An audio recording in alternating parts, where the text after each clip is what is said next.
இவங்கெல்லாம் எதுக்காக போராட்டம் பண்ணுறாங்க? தண்ணிக்காகவா?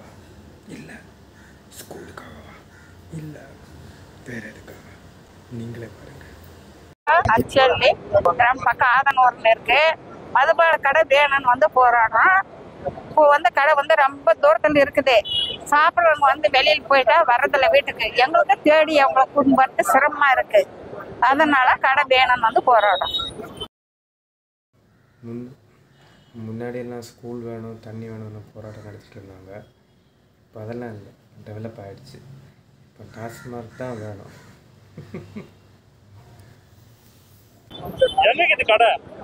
ஆதனூர்ல வேணும்னு கேக்குறோம். எவ்வளவு தூரம்னா அதெல்லாம் 20 கிலோமீட்டருக்கு மேல இருக்கு.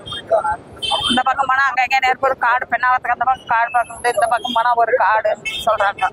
அங்கெல்லாம் போனா வர்றதில்ல, தேட முடியறதில்ல. அவங்கள கிட்டே இருந்தா வந்து தேடி கூப்பிட்டு. அதாவது தண்ணி அடித்து எங்கேயாவது மட்டையாக இருந்தாங்கன்னா இவங்க வந்து எழுப்பிட்டு போகிறதுக்கு சிரமமாக இருக்கும். தூரத்தில் இருந்தால், பக்கத்தில் இருந்தால் ஈஸியாக வந்து தூக்கிட்டு போயிடலாம்.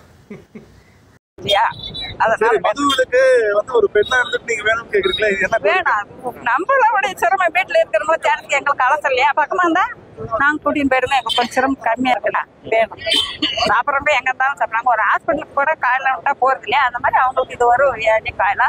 அதனால போடுற மாதிரி அவங்க போறோன்றாங்க. சரி கொஞ்ச நாள் இன்னும் காப்பாத்துவோம், கிட்டியா இருந்தா தேடிப்போன்னு கேட்கறோம். கஷ்டப்படுறாங்க.